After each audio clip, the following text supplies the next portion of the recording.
तो ये समग्र स्वास्थ्य समाधान के रूप में सिद्ध करने के लिए ये परिश्रम हम सब लोगों को करना पड़ेगा।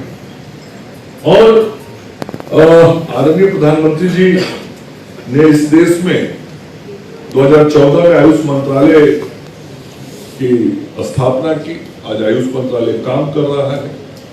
तो मकसद तो बहुत साफ है भारत की सरकार का, और हमारे मुख्यमंत्री जी भी स्वयं आयुष क्षेत्र से जुड़े हुए हैं। उनके पिताजी बहुत अच्छे वैद्य थे, तो उनका भी बहुत झुकाव रहता है कि इस क्षेत्र को कैसे आगे बढ़ाया जाए। आयुष मंत्रालय की स्थापना हुई, आयुष्मान भारत योजना बना, उसके तहत आज आयुष के माध्यम से भी हेल्थ एंड वेलनेस सेंटर बनाए जा रहे हैं। कितना अपने यहाँ हो गया 294 हेल्थ एंड वेलनेस सेंटर आज आयुष के माध्यम से बनाए गए हैं, जहां पे हमारे आयुष चिकित्सक लोगों का उपचार कर रहे हैं। और आज भले ही योग से जुड़े लोग यहाँ नहीं है, लेकिन योग को वैश्विक पहचान दिलाने में आदरणीय नरेंद्र मोदी जी का बहुत बड़ा योगदान रहा है, और योग भी भारत की पहचान को प्रतिबिंबित करता है। तो इन सारी चीजों को हम सब लोगों को आगे बढ़ाना है, और इस पूरी व्यवस्था को, इस पूरी प्रणाली को ऐसी प्रणाली बनानी है जो एक भरोसेमंद चिकित्सा प्रणाली पूरे समाज में स्वीकार्य, और उसी के लिए ये ट्रेनिंग का काम किया जा रहा है। बिहार सरकार भी यह सुनिश्चित करने के लिए संकल्पित है कि सुलभ, समयबद्ध और गुणवत्तापूर्ण स्वास्थ्य सेवाएं राज्य के हर उस अंतिम व्यक्ति तक पहुंचे जहां हमको स्वास्थ्य सेवाएं पहुंचानी है। और उन स्वास्थ्य सेवाओं में आयुष से जुड़ी जो पद्धतियां हैं उनके माध्यम से वो स्वास्थ्य सेवाएं पहुंचे। दो बीमारियों की चर्चा करना चाहूंगा। ऑस्टियोआर्थराइटिस, इसका तो शायद उपचार अभी इस पद्धति के माध्यम से होता है, लेकिन एक बहुत ही ऐसी बीमारी है जो पूरी तरीके से शरीर को कमजोर कर देती है। अंत में वो मृत्यु को प्राप्त हो जाता है, और शायद जीवन उसकी बहुत छोटी हो जाती है। वो बीमारी है मस्कुलोस्केलेटल डिसऑर्डर। उसका उपचार अभी इस पद्धति से होता नहीं, और मुझे ये बताया गया है कि ये मस्कुलोस्केलेटल डिसऑर्डर जो उस संबंध में भी यहाँ प्रशिक्षण दिया जाएगा। तो ये एक नई चीज आप यहाँ से सीख के जाने वाले हैं। इसकी बीमारी के बारे में आप जानते होंगे, बीमारी क्या है, मांसपेशियां कैसे कमजोर पड़ जाती हैं, कैसे व्यक्ति चल नहीं पाता है, कैसे कमजोर हो जाता है, ये सारी चीज आप जानते समझते होंगे। लेकिन एलोपैथी में भी इसका कोई असर ट्रीटमेंट अभी नहीं हो पाया। अभी भी वहां पे फिजियोथेरेपी और अन्य चीजें ही होती, लेकिन वो भी पहले राज्य में कहीं नहीं था। उसकी शुरुआत हमने आईजीएमएस में करवाई, लेकिन अब ये आयुष पद्धति में भी इसके माध्यम से उपचार हो, और उस संदर्भ में भी प्रशिक्षण यहाँ दिया जाएगा। तो उस प्रशिक्षण को प्राप्त करके हम लोगों को बेहतर तरीके से इस बीमारी से बचाने में मददगार साबित हो सकेंगे। और ये जो वायोमित्र और फाइलेरिया, ये सब जो गंभीर बीमारी, इससे जन स्वास्थ्य से जुड़े विषयों पर भी व्यवहारिक और वैज्ञानिक प्रशिक्षण आपको यहाँ दिया जाना।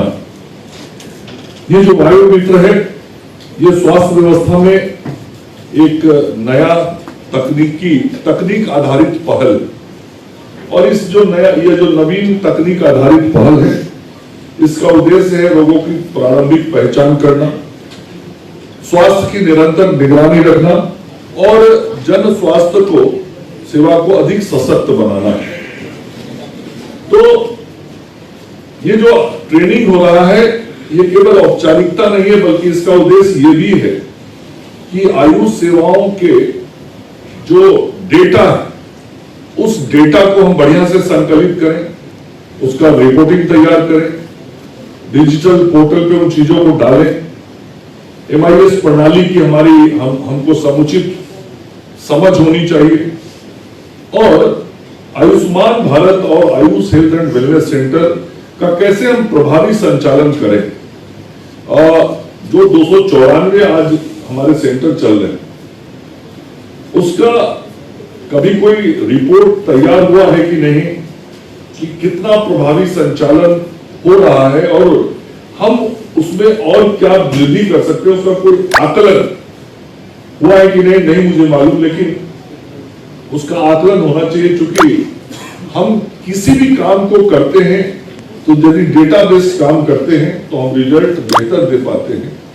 तो जो व्यवस्थाएं हमारी चल रही हैं उनका आकलन भी, उसका भी डाटा हम सब लोगों को बनाना चाहिए और ग्राउंड लेवल पे हम क्या करें उसकी सही मैपिंग होनी चाहिए।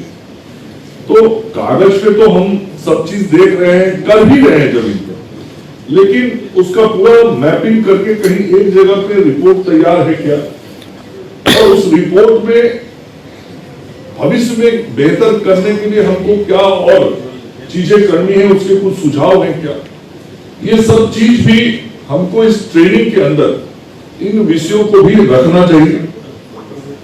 और हम सब लोग अंततः चिकित्सक हैं जो भगवान के दूसरे रूप में देखे जाते हैं।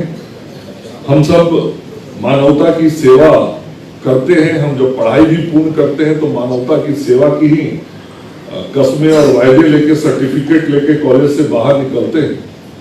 तो हमको अपने अंदर ईमानदारी, पारदर्शिता और सबसे महत्वपूर्ण जो है वो संवेदनशीलता, ये हमको अपने अंदर चिकित्सक समूह को जरूर रखना चाहिए। ईमानदारी, पारदर्शिता और संवेदनशीलता। और ये तीन शब्द तो सुनने में छोटे हैं, लेकिन तीनों के अर्थ बहुत व्यापक है और उसको यदि हम अपने कार्य जीवन में उतार लेंगे तो बहुत अच्छा हम कर पाएंगे और इस आयुष चिकित्सा पद्धति के बारे में लोगों के भरोसा और विश्वास को भी बढ़ाने में हम सफल हो पाएंगे। बिहार की सरकार का, भारत की सरकार का, आदरणीय प्रधानमंत्री जी और मुख्यमंत्री जी का ये परिकल्पना है कि हमको आयुष व्यवस्था को और बेहतर बनाना है, सशक्त बनाना है और व्यापक भी बनाना है। तो इस दिशा में मैं समझता हूं कि ये जो ट्रेनिंग कैंप 4 दिनों का है वो बहुत उपयोगी होगा और इसका लाभ हम सब लोगों को तो मिलेगा ही, हम सब लोगों के माध्यम से हम बिहार की जनता तक इसका लाभ पहुंचा पाएंगे।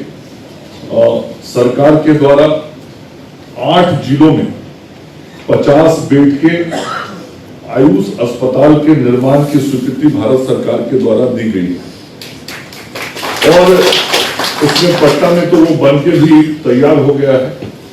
पटना के अतिरिक्त बेगूसराय, दरभंगा, गोपालगंज, मधुबनी, गया, मोतिहारी और सिवान, इन सभी जिलों में ये निर्माण की प्रक्रिया इस मतलब अब अगले वित्तीय वर्ष में जो 2026-27 वित्तीय वर्ष होगा, उस 2026-27 के वित्तीय वर्ष में इन 7 जिलों में भी 50 बेड के एकीकृत आयुष अस्पताल के निर्माण का काम भी शुरू हो जाएगा।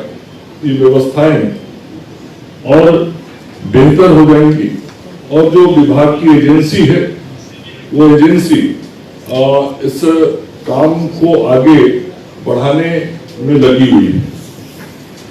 मैं एक बार फिर से राज्य के अपने सभी पदाधिकारियों को जो इस कार्यशाला का आयोजन कर रहे हैं, इसकी सोच के लिए, इसको जमीन पे उतारने के लिए और भारत सरकार के सहयोग के लिए भारत सरकार का भी सबको धन्यवाद देता हूं और भरोसा जताता हूं कि ये वर्कशॉप हमारी व्यवस्थाओं को और बेहतर करने में सफल हो पाएगा और हो सकता है कि मैं अंतिम सत्र में आप सब लोगों के बीच रहूंगा ताकि मेरा भी कुछ ज्ञानवर्धन हो पाए, इसकी कोशिश मैं करूंगा। बहुत बहुत धन्यवाद। जय हिंद, जय भारत।